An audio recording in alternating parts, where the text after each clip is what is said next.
Aujourd'hui, on va parler de l'hypersensibilité. Il y a un serpent dans l'eau. Faut ramasser pendant qu'il est dans l'eau. Il est dedans. C'est quand ça vient du cœur que la magie opère.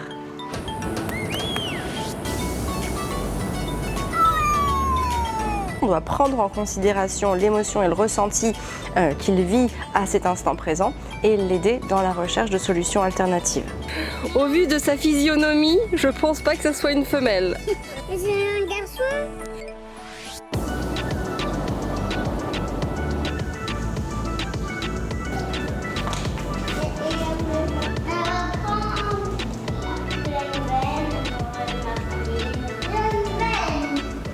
Bonjour, bienvenue chez Famille Épanouie. Aujourd'hui, on va parler de l'hypersensibilité. C'est vrai que quand on a un enfant qui est hypersensible, tout est plus compliqué parce que tout est intensifié. En fait, l'hypersensibilité va amener des réactions, des émotions très très fortes et souvent disproportionnées par rapport à ce que ferait quelqu'un d'autre, un autre enfant ou même un autre adulte. Alors, est-ce que votre enfant est hypersensible ? Peu importe s'il a été diagnostiqué ou pas hypersensible, ce qui est important, c'est ce que vous allez ressentir vous et ce que vous allez faire vous. Alors dans cette vidéo, on va voir de quelle manière on peut accompagner un enfant hypersensible à s'épanouir dans son quotidien et à avoir confiance dans son environnement. D'ailleurs, si vous avez un enfant qui a été diagnostiqué hypersensible ou que vous pensez qu'il est hypersensible, n'hésitez pas à me mettre en commentaire quelle est la plus grosse difficulté que vous rencontrez avec lui. Mon petit cœur, quand tu as fini de faire ce que tu fais, on se fait un petit peu de lecture ? Un petit peu. Combien de pages tu voudrais lire ? Si les pages sont longues, une. Si elles sont pas longues, deux. Ok. Avec une règle, je vais prendre les mesures. Je vais redessiner pour faire un petit coffre. Et là, je vais découper la fenêtre ici, mais que sur les côtés, comme ça. Et après, avec un système de l'autre côté, je le bloquerai et du coup, on pourra la fermer. Cool. C'est génial ça, c'est hyper ingénieux. Les enfants sont en général de petites éponges et en fait les enfants hypersensibles le sont encore plus. Donc grandir dans un environnement bienveillant et sécurisé au niveau affectif et émotionnel va forcément les aider à s'émanciper et à vivre dans un confort émotionnel plus grand. Il a même été observé que l'intensité de l'hypersensibilité de l'enfant peut diminuer quand son environnement répond à tous ses critères de sécurité et à tous ses besoins, bien entendu. Alors ne vous mettez pas la pression, ne vous mettez pas la barre trop haute, faites les choses tout simplement avec votre cœur. Je dis souvent que c'est quand ça vient du cœur que la magie opère. Il y a un serpent dans l'eau. On va essayer de l'enlever. Pas chose que je suis très enthousiaste de faire, mais bon. Ah ouais, il a sa petite langue fourchue. Attention, il est là. Tout va bien. Todo bien. Il se noie pas du tout, il gère complètement le truc. Faut ramasser pendant qu'il est dans l'eau. Il est dedans.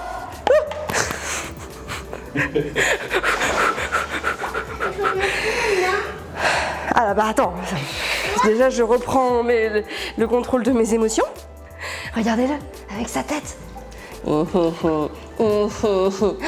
Énorme. Faudrait que tu l'envoies te sortir avec la spatule. Papa. Le serpent Mets-le là. T'as les zones. Regardez, il va sortir.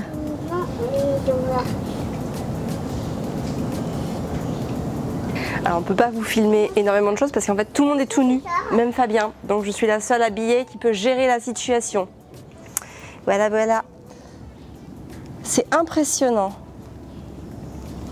Je sais pas si c'est un serpent à sa taille adulte ou si c'est un bébé serpent, un bébé boa par exemple. Non, je rigole, mais c'est assez impressionnant. Bureau, cadeau, crapaud, gâteau, admire l'oreille de son lit. Alors pour accompagner votre enfant hypersensible, ce que vous allez pouvoir faire, c'est déjà accueillir l'émotion de votre enfant sans le ridiculiser. Par exemple, il a une étiquette qui lui gratte, un pantalon, un pull, un t-shirt, peu importe.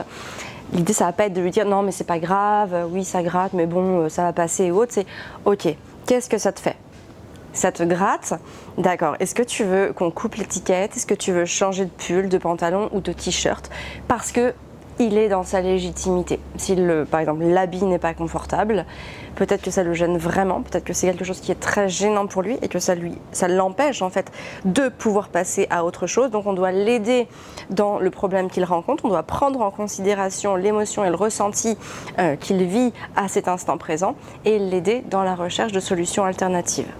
Autre chose que vous pouvez faire avec vos enfants hypersensibles, c'est les accompagner au changement. Les enfants sont très sensibles au changement et les enfants hypersensibles vont vivre cette perte de repère comme une réelle angoisse. Donc s'il y a des changements de nounou, de crèche, d'école, des déménagements, des changements de situation familiale ou quoi que ce soit, il faut pouvoir en parler à son enfant, pouvoir mettre des mots sur ce qui se passe pour qu'il puisse se réapproprier ses repères et anticiper positivement cette évolution, ce changement. C'est difficile? Oui. Tu fais comme une scie.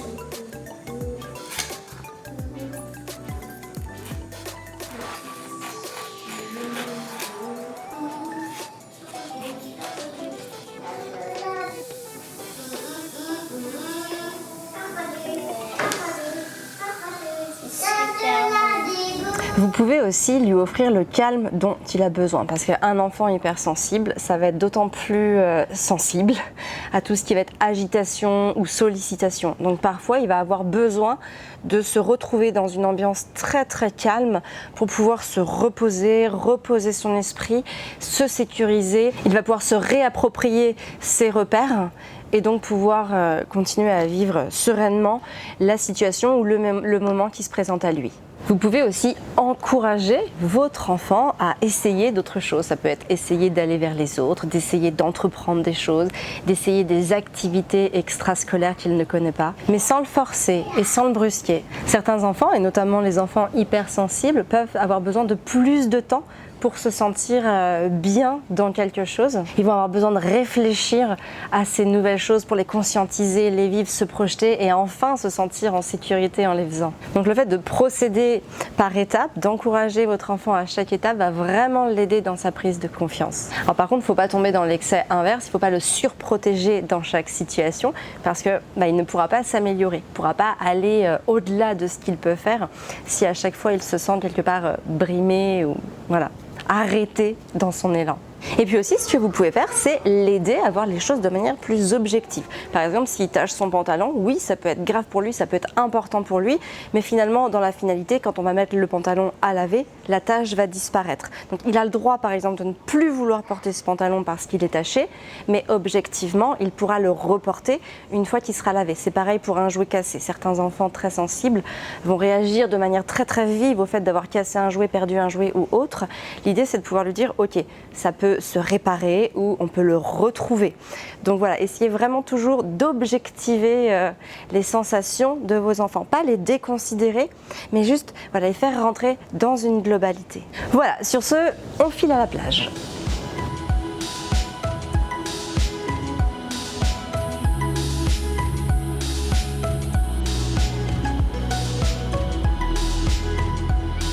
Gaspard, tu y arrives à faire ton empreinte de crabe?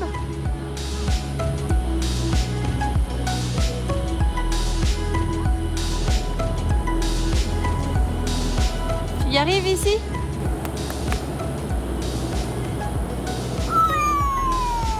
Alors, je sais quoi faire.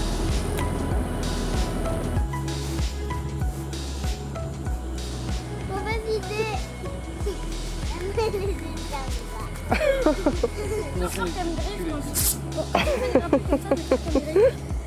Je pense qu'Anna est un mâle. Au vu de sa physionomie, je pense pas que ce soit une femelle. Anna, c'est un prénom de fille. Oui, mais c'est un chien qui a un pénis. Est-ce que vous pensez qu'un chien peut avoir un pénis, une chienne peut avoir un pénis? Non, mais ça se passe.